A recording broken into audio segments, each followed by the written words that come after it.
एक छोटे से गांव का नाम श्यामपुर था, जहां एक साधारण परिवार का व्यक्ति मोहन रहता था।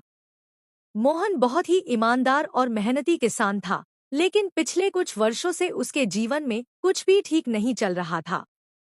खेती में लगातार नुकसान, पारिवारिक समस्याएं और आर्थिक तंगी ने उसे पूरी तरह से निराश कर दिया था। उसने अपनी मेहनत में कोई कसर नहीं छोड़ी थी, लेकिन फिर भी उसे कभी सफलता नहीं मिल रही थी। वह सोचता, क्या जीवन में कभी कोई खुशियां आएंगी? क्यों मेरे जीवन में इतनी समस्याएं हैं? इसी तरह के विचारों में डूबे हुए एक दिन मोहन को पता चला कि गांव के पास एक सद्गुरु का आगमन हुआ है, जो सत्संग कर रहे हैं और अपनी दिव्य शिक्षाओं से लोगों का जीवन बदल रहे हैं। गांव में चर्चा थी कि सद्गुरु के सत्संग में जाने से मानसिक शांति मिलती है और जीवन के कठिन सवालों के उत्तर मिल जाते हैं। मोहन ने पहले कभी सत्संग में हिस्सा नहीं लिया था, लेकिन इस बार उसने सोचा, शायद सद्गुरु के पास मेरे जीवन की समस्याओं का हल हो। वह अपने काम छोड़कर अगले ही दिन सत्संग में शामिल होने का निश्चय कर लेता है। सत्संग में पहुंचकर मोहन ने देखा कि वहां सैकड़ों लोग एकत्रित थे। सबकी आंखों में एक चमक थी, एक उम्मीद की किरण। वहां बैठे सभी लोग सद्गुरु के आने की प्रतीक्षा कर रहे थे। कुछ ही क्षणों में सद्गुरु मंच पर आए। उनकी आंखों में एक गहरी शांति और चेहरे पर एक अलौकिक मुस्कान थी। उनके आते ही पूरे वातावरण में जैसे एक सकारात्मक ऊर्जा फैल गई। लोग पूरी श्रद्धा से उनका स्वागत कर रहे थे। सद्गुरु ने अपने वचनों की शुरुआत इस बात से की कि प्रत्येक व्यक्ति के जीवन में दुख और सुख दोनों का अपना महत्व है। दुख हमें सिखाते हैं कि हम अपने भीतर झांकें, अपनी कमजोरियों को समझें और अपने आत्मविश्वास को बढ़ाएं। हमारे जीवन की हर घटना हमें कुछ सिखाने आती है। मोहन ने बड़े ध्यान से सद्गुरु के वचनों को सुना।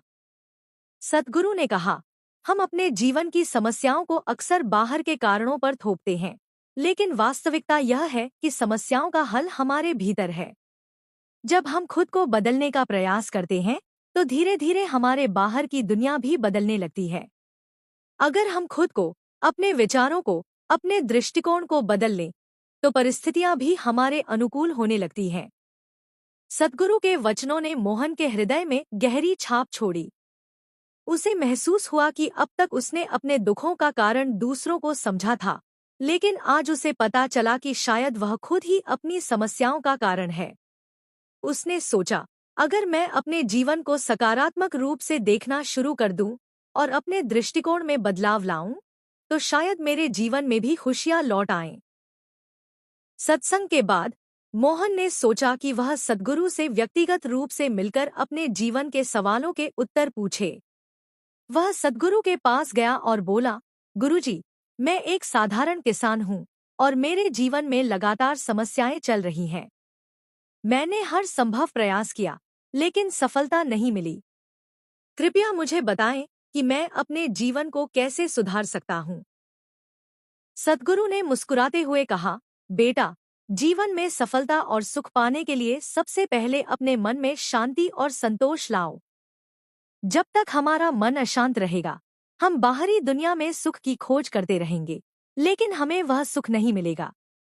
मन को शांत करने का सबसे सरल तरीका है ध्यान और आत्मचिंतन। सद्गुरु ने मोहन को ध्यान करने की विधि सिखाई और कहा, रोज कुछ समय के लिए अकेले बैठकर अपने भीतर झांकने का अभ्यास करो।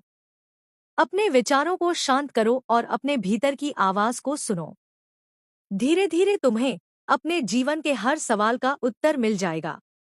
मोहन ने सद्गुरु के बताए गए निर्देशों को पूरी निष्ठा से अपनाया।